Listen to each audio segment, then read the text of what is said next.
Coverage continues here, and we wanted to check in with Louisiana State Police. We have a public information officer joining us in studio here, Shelby Mayfield. Thank you so much for taking the time to come visit with us. Absolutely. Thank you all for having us. So what have you seen out there right now, the calls that you're getting? What are the main issues that you guys really want to let people know about?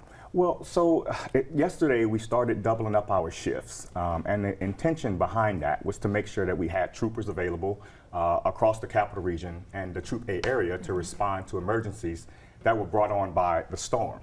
And what we're seeing is we still have motorists that are moving around, and there are a lot of crashes that are happening on the roadways, and that's why we're there. So we're there to respond to those events, but if we can kind of help each other out, one team, one dream, one Louisiana, you know, the motto we always put out, now is not the time to game plan for the hurricane. Now is the time to start executing that plan. And so if you aren't already, you know, hunkered down somewhere in that place that you're going to ride out the, you know, the weather in, you should probably be getting there. So one of the things that we're seeing happening is as these crashes happen, we have to take those resources to go and, you know, mitigate, you know, that incident, but it's taking those resources available, you know, for hurricane response.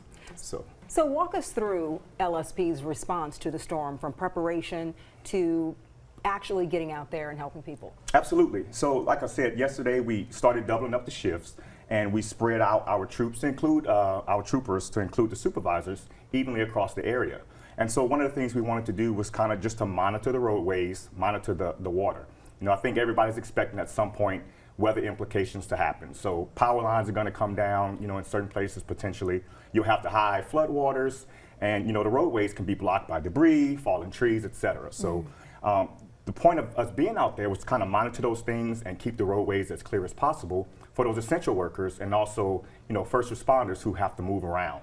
And so what we don't want, the unlikely event, somebody's out there who really shouldn't be, gets into a situation involving a crash or a serious incident, and then we can't get to them because of the roadway conditions. So that was one of the things we were trying to avoid by putting those troopers in place to keep things clear. But we really could use the public's help by ensuring that they're already hunkered down. Everybody should be prepared and just kind of waiting until the storm's over.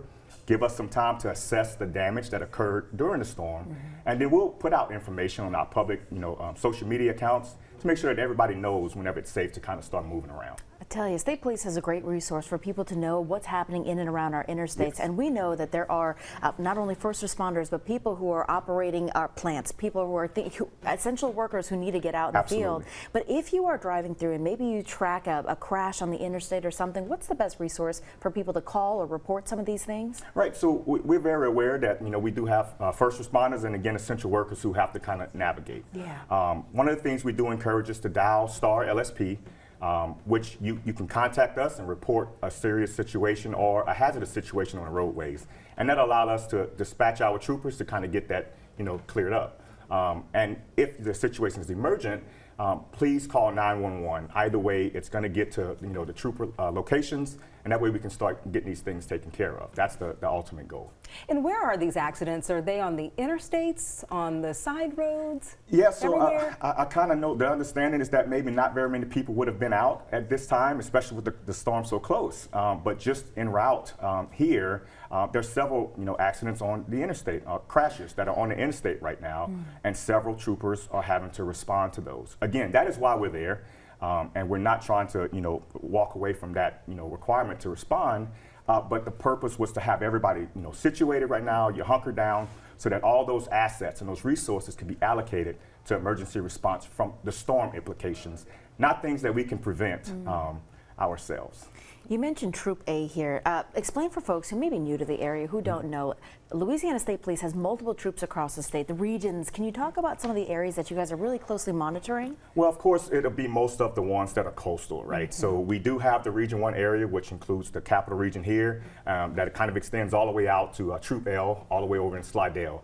But then down in Troop C, which is more coastal than anybody else, those are the ones that we're watching. You know, as the we got closer and closer to the storm. We watched the storm kind of go west to east. And then, of course, that's going to put a lot of people on alert. But again, you know, we have the resources not just in Troop A, but in Troop C as well to make sure that everybody's in place to respond. But we really would like the public's help in just kind of mitigating as much as possible traveling on roadways if it's not, you know, immediate or necessary to do so, and if you're not an essential worker. At times like this, do the troops work together? Like, are there troopers from other parts of the state coming down here to support? Oh, absolutely. So just in the public affairs team, for those who aren't directly involved in, gathering information and putting information out, we take pictures, we do different things to try to make the public aware. So the intent with that is, maybe the storm isn't so bad where you're currently at, but if you see these pictures on social media, you see them on certain accounts, it'll kind of give you, an idea of the severity of the storm. Just maybe it's not that way where you're located. So we're working at, as teams across, multiple different sections of Louisiana State Police. So from our test units to, Troop A, Troop L, Troop C, and even across our regions. For those who aren't actively involved, they are helping in some sort of support fashion to make sure that we can meet the mission and that we, take care of our, our residents. Our primary goal and primary mission is public safety. It's our #1 priority, and so we're going to continue to work together to make sure that we can accomplish that. Public safety, when you talk about that, we share borders. We share borders with other states, including Absolutely. Texas. And yesterday we were seeing some of this video of flooding in Texas.